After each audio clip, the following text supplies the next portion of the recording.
Yes, I salute you all. Thanks for listening and thanks for watching. So basically today we are under family law 2, and what we are going to look at today is that we are going to look at revocation, alteration, revival of wills. Basically, we are going to look how a will can be revoked, how a will can be altered, and how a will can be revived. You get basically under family law and in the law of what? Of succession. So basically shall first highlight under when you read section 37 of the Succession Act provides that a will may be revoked or altered by its maker at any time when he or she is competent to dispose his or her property by will. You get, note that in mind. And we have an old case in that regard, which is Vima versus Wild. Vima is Vimar versus Wild.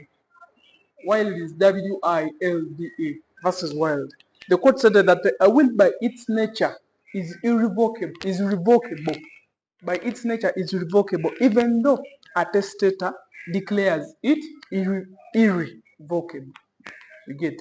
So there's no, let them not lie you that a will cannot be revoked. A will is revocable in its what? In its nature, basically. And we shall look at these elements from, I think, from section 51 to section 57 of the Succession Act. First of all, we are going to look at the revocation. The revocation of what? Of a will. We have like 3 categories of revocation. The first category of revocation is by marriage. You get, by marriage. Revocation by marriage provided under section, basically revocation by marriage provided under section 54. Yeah, basically 54, 53 there. 54, 53. 53, 54. Revocation by marriage. You find it under section 53 and section 54. What do they imply here? They say that if at all you have a will that is in existence, that was executed, if you marry again, which means you have revoked the previous what? Will. Why do they say like that? Reason being that if at all this will doesn't be revoked, which means the partner that you have married again, how will you actually, you have also to cater for her in case that you are disposing, which means if you marry again, you have revoked the previous will, because there's nobody that can put a name of the partner whom he expects to marry in the future. So basically, revocation by marriage, and we have a case there, case of Mete versus Mete, Mete versus Mete, Mete versus Mete, where the testator married his wife's sister. The marriage, though celebrated out of the English jurisdiction, was void for failing within prohibited degrees of affinity, and therefore was held not to revoke the area will. What do they mean here is that, you know, in under family law 1, we started marriage, and for a valid marriage, the conditions, the prerequisites, and the preliminaries of a valid what? Marriage. So once that marriage doesn't fall in those prerequisites and preliminaries, basically that marriage cannot revoke the subsequent what? Will, or the previous will that was made earlier. So basically that is one way of revoking a will. Secondly, under revocation, revocation by a subsequent will or a codicil. We all saw that a codicil is like a will. That's why we have combined them. And this is provided under, when you read section 54. Section 54, and it is portrayed more 54 then 56 there. So 54 provides that the revocation can be made by a subsequent will or a codicil. Once you make another will, automatically you revoke the previous will. Once you make a codicil, it can revoke a will. You get? Because you know that a codicil is a supplement to a will. So basically, we have the case of re-e.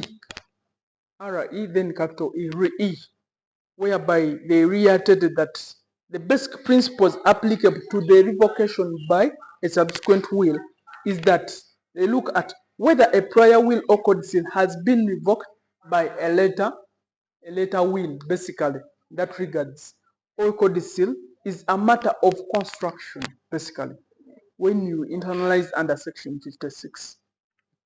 Secondly, there must be an intention to revoke on the part of the testator in making the subsequent will or codicil. That is secondly. The intention must be clear. Well, that's what they are trying to imply. Thirdly, the intrinsic evidence is admissible to establish the intention. Intrinsic is something that is external. The intrinsic evidence.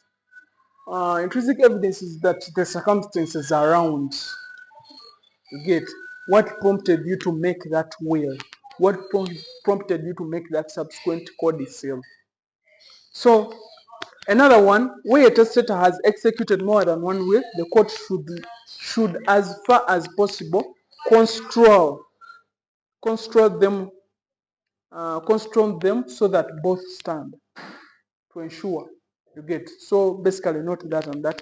And that another one, if the instruments are so inconsistent that they cannot stand together, it is known and it was executed last, neither can be admitted to probate.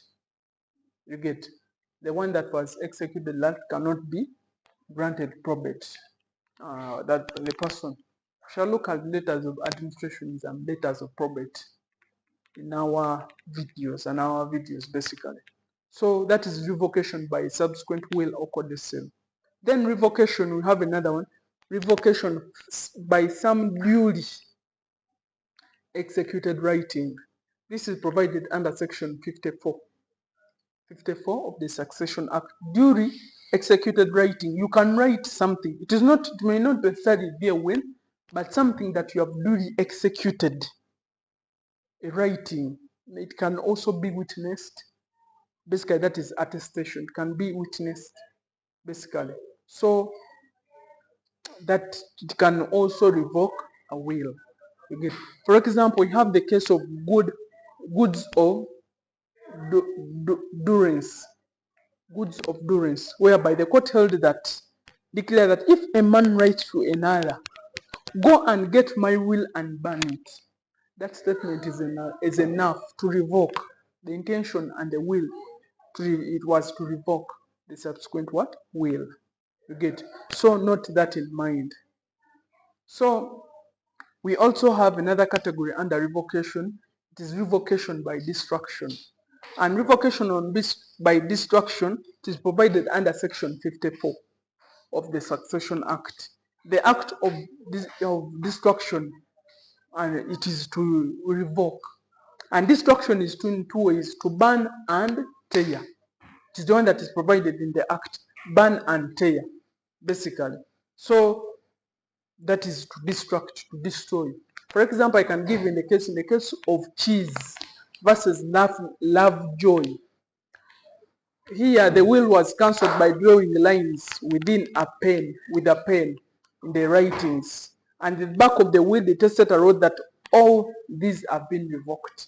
You get. He wrote, actually, it's like he made lines like this. He made lines on the piece of paper. So he lamented and said, oh, this has been revoked. Then he did like this paper and threw it in the corner. So when he drew lines like that, we realized that the house girl got that paper and kept it. It was in the living room. The maid retrieved that paper and kept it until the death of the attestator. Basically, it was around 7 years later. The court held that the will was not revoked because the testator had not done anything like destruction, tear and burn, not drawing lines. So basically, let's note that in mind.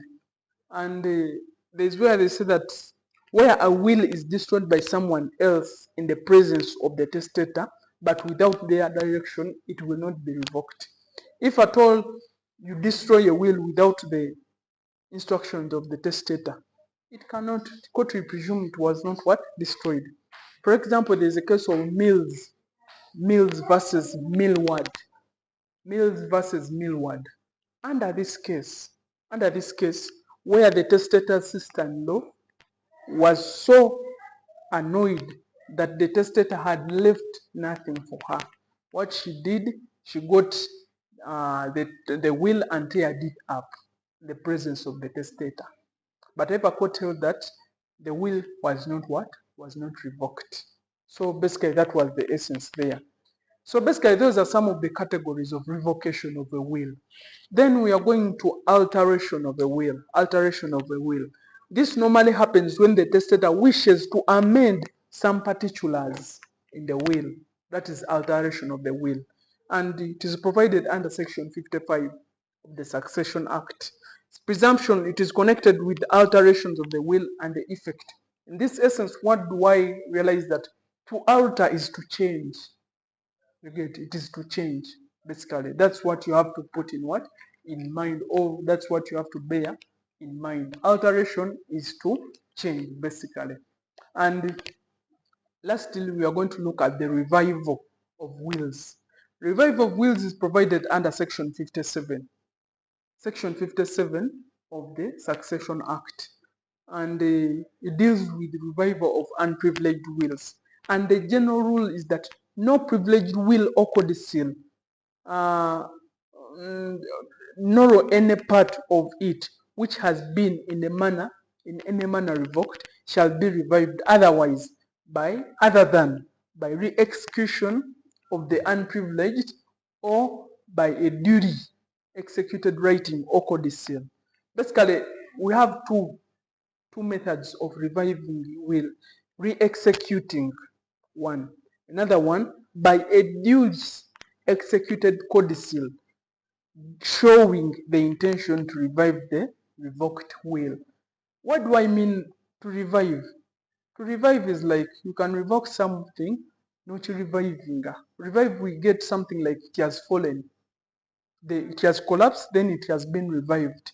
So that is to revive. Revive deals in that something was revoked and later it was revived. That's why we give one category, it is by re-execution. Secondly, it's by a duly executed codicil showing the intention to revive the revoked will. We know a codicil is a subsequent, a supplement to a will. So basically, let's note that in what? In mind. But other than that, thank you for listening and thank you for watching. Stay blessed and wish you good luck. Thank you very much.